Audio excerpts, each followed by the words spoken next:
saya punya customer pagi banyak yang sedikit. Akhirnya saya belajar ke India.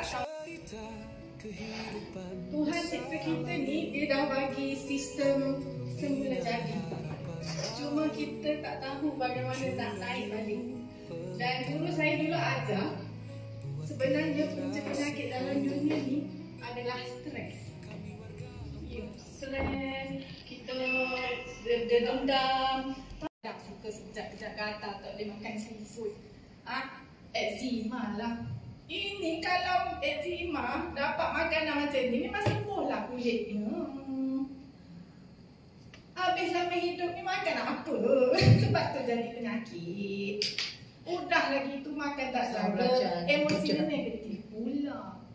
Dah emosi negatif, fikiran pun negatif. Lepas tu kutuk orang lagi. Gila nak sembuh. Sebenarnya nak baik penyakit ni, naikkan frekuensi getaran tenaga dalam tubuh ke frekuensi lebih tinggi. Macam radio, era bacaan frekuensi dia berapa? Radio Sinar FM berapa? Radio India, Tamil berapa? Sama kita ni. Itu jangan berada di frekuensi. Adakah berada di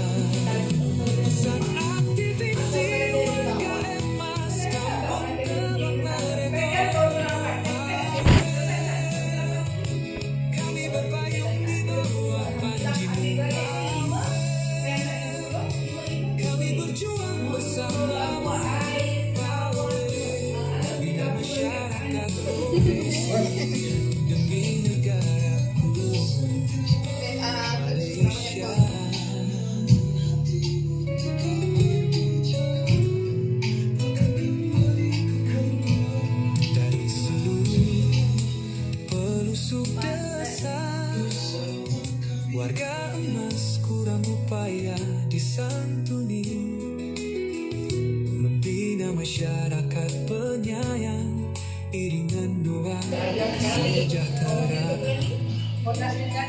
senyuman bangsa, rencana kehidupan, demi curah kebajikan, ekonomi dipertingkatkan, kesulitan disingkirkan, kebahagiaan diidamkan, ke arah kehidupan cemerlang.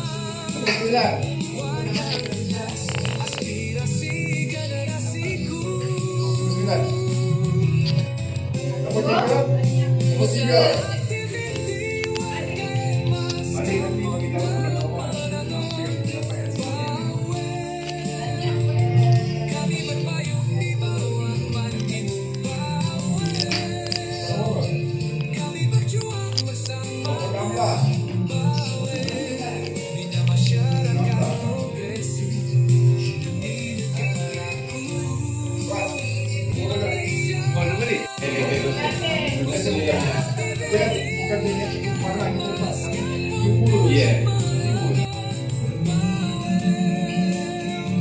Okay.